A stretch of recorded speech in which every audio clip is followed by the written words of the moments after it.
of you. જય સ્વામિનારાયણ.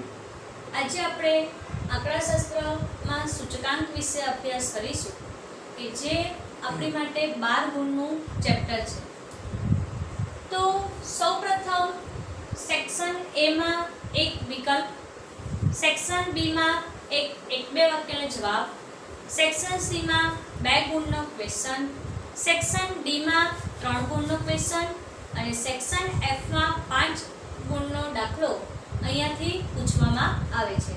તો આમ તમારું ચેપ્ટર એ 12 ગુણમાં વિભાજિત થયેલું છે. તો સૌપ્રથમ સૂચકાંક એક સાપેક્ષ માપ કહેવામાં આવે છે અને આ માપ એ એકમથી મુક્ત છે. આમાં દાખલા ગણતી વખતે ક્યાંય પણ આની પાછળ એકમ લખવામાં આવતો નથી. ચલો પહેલા સૂચકાંક શોધતા પહેલા આપણે સાપેક્ષ ફેરફાર એટલે શું? તો જ્યારે કોઈ ચલ રાશિના બે જુદા જુદા વર્ષના ભાવ આપેલા હોય તો આવા ભાવની તુલના કરવા માટે આપણે સૂચકાંકનો ઉપયોગ કરીએ છીએ. કોઈ ચલ રાશિના બે જુદા જુદા સમયના મૂલ્યમાં થતા ફેરફારને ગુણોત્તરને આપણે સાપેક્ષ ફેરફાર તરીકે ઓળખીએ છીએ. દાખલા નંબર તરીકે મને કોઈ એક વસ્તુ છે, મારી પાસે ઘઉં છે, તો ઘઉં માટે 2015 નો ભાવ મારી માટે 1 કિલોનો 120 રૂપિયા હોય અને 2016 નો ભાવ મારી પાસે 150 રૂપિયા હોય. તો મારે 2016 માં કેટલા સાપેક્ષ વધારો થયો તે શોધવું હોય તો મારે 2016 નું ઉત્પાદન ભાગ્યા 2015 નું ઉત્પાદન કરીશ તો મને સાપેક્ષ ફેરફારમાં કેટલા ટકા વધારો થયો એ મળે. તો 150 ભાગ્યા 120 તો 1.25 ગણો વધારો થયો કહેવાય. તો આમ સાપેક્ષ ફેરફારમાં એટલે શું? તો કે બે જુદા જુદા સમયના મૂલ્યોને ફેરફારના ગુણોત્તરને આપણે સાપેક્ષ ફેરફાર તરીકે ઓળખીએ છીએ અને આ ગુણોત્તરને જ્યારે આપણે ટકાવારીમાં દર્શાવીએ ત્યારે આપણે એને સૂચકાંક તરીકે ઓળખીએ છીએ.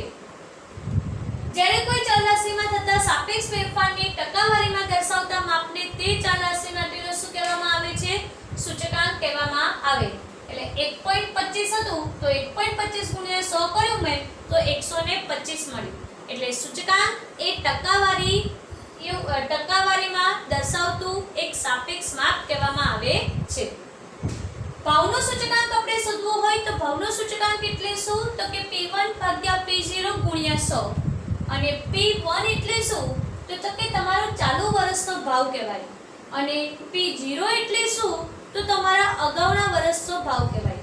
મારી પાસે અહીંયા 2015 અને 2016 બે વર્ષ હતા તો 16 મારી માટે ચાલુ વર્ષ કહેવાય અને 15 મારી માટે અગાઉનું વર્ષ કહેવાય. તો P1 એટલે ચાલુ વર્ષનો ભાવ અને P0 એટલે અગાઉના વર્ષનો ભાવ. તો ભાવનો સૂચકાંક એટલે P1 ભાગ્યા P0 ગુણ્યા 100. જથ્થાનો સૂચકાંક મારે શોધવો છે તો Q1 ભાગ્યા Q0 ગુણ્યા 100. બે જુદા જુદા સમયના જથ્થામાં જે ફેરફાર થાય છે એ જથ્થાના ફેરફારને હું જ્યારે ટકાવારી સાથે દર્શાવીશ ત્યારે મને જથ્થાનો સૂચકાંક મળે. તો Q1 ભાગ્યા Q0 ગુણ્યા 100. જથ્થો એટલે ક્વોન્ટિટી જેને આપણે Q વડે દર્શાવીએ છીએ અને ભાવ એટલે પ્રાઇસ જેને આપણે P વડે દર્શાવીએ છીએ. તો અહીંયા P1 ભાગ્યા P0 હતું, અહીંયા Q1 ભાગ્યા Q0 * 100. સામાન્ય સૂચકાંક એટલે શું? જ્યારે કોઈ એક જ વર્ષ હોય તો આવા સંજોગોમાં એક જ વર્ષમાં એક કરતાં વધુ વસ્તુ આપેલી હોય. એક્ઝામ્પલ તરીકે મારી પાસે 2015 હોય તો 2015 ની મારી પાસે ઘણી બધી વસ્તુઓ હોય, ઘઉં હોય, ચોખા હોય, બાજરી હોય, કોળસો હોય, બળતણ હોય, તેલ હોય.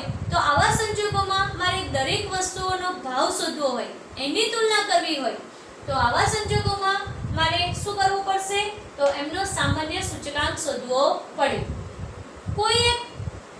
કોઈ પણ એક કે તેથી વધુ વસ્તુઓની વર્તમાન સમયની ચલની કિંમતો કોઈ ચોક્કસ આધાર સમયની તે વસ્તુ સાથે ચલની કિંમતોને સાપેક્ષમાં થતા ટકાવારી ફેરફારને આપણા સાપેક્ષમાં થતા ટકાવારી ફેરફારની સરેરાશને સમૂહને સામાન્ય સૂચકાંક કહેવામાં આવે છે.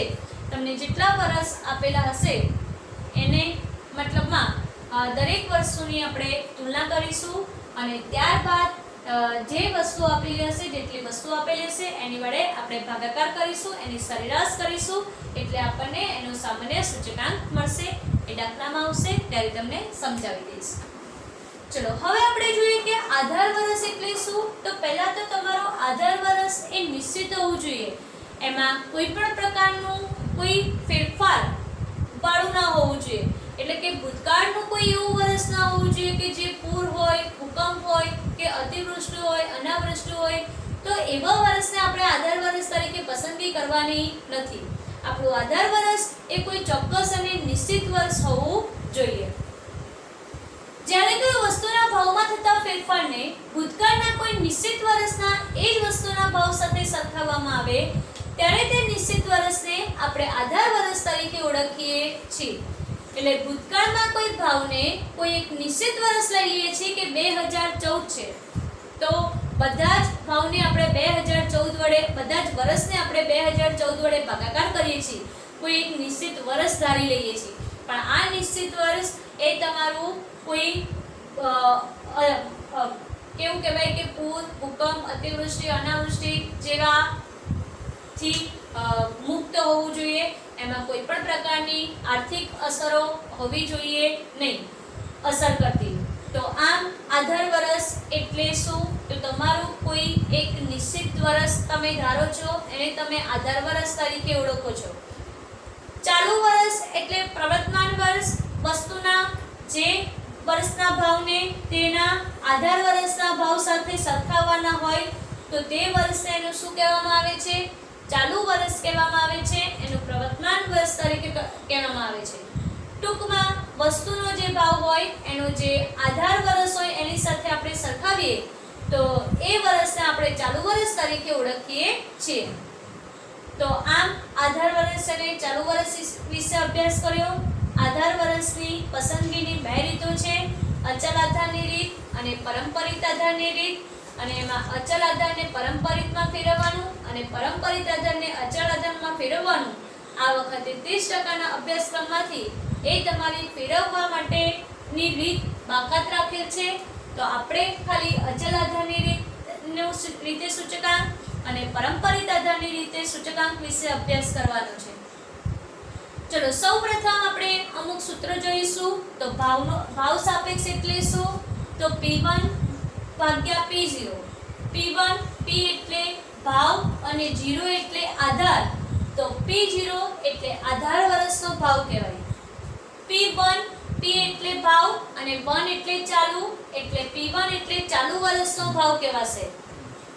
જથ્થાનો સાપેક્ષ, જથ્થો એટલે ક્વોન્ટિટી કહેવાય. તો Q1 એટલે ચાલુ વર્ષનો જથ્થો અને Q0 એટલે આધાર વર્ષનો જથ્થો. સૂચકાંકનું સૂત્ર શું છે? તો P1 ભાગ્યા P0 ગુણ્યા 100 એટલે કે ચાલુ વર્ષનો ભાવ ભાગ્યા આધાર વર્ષનો ભાવ ગુણ્યા 100. અચલ આધારની રીતે આપણને સૂચકાંક શોધવાનું કીધું હોય તો અચલ આધારની રીતે સૂચકાંક એટલે શું? તો કે ચાલુ વર્ષની કિંમત ભાગ્યા આધાર વર્ષની કિંમત ગુણ્યા 100 એટલે P1 ભાગ્યા P0 ગુણ્યા 100. પણ ધ્યાન રાખવાનું છે કે ચાલુ વર્ષ ભાગ્યા આધાર વર્ષ. આધાર વર્ષ તમારું કોઈ એક નિશ્ચિત વર્ષ હોય છે. જ્યારે પણ આધાર વર્ષનું આપેલું ન હોય તો આવા સંજોગોમાં આધાર વર્ષનો સૂચકાંક હંમેશા 100 જ ધારવામાં આવે છે. પરંપરિત આધારની રીતે સૂચકાંક એટલે કે ચાલુ વર્ષની કિંમત ભાગ્યા અગાઉના વર્ષની કિંમત ગુણ્યા 100 એટલે જે વર્ષ હોય એના અગાઉના વર્ષ સાથે આપણે સરખાવીએ છીએ. તો અહીંયા પણ P1 ભાગ્યા P0 ગુણ્યા 100 તમારા અગાઉના વર્ષને આપણે P0 તરીકે ઓળખીએ છીએ. તો આમ હવે નેક્સ્ટ લેક્ચરમાં આપણે અચલ આધારની રીત અને પરંપરાગત આધારની રીતના સૂત્ર વિશે સ્વાધ્યાય 2.1 વિશે અભ્યાસ કરીશું. આવા જ વધુને વધુ વિડીયો જોવા માટે આ ચેનલને સબસ્ક્રાઇબ કરો.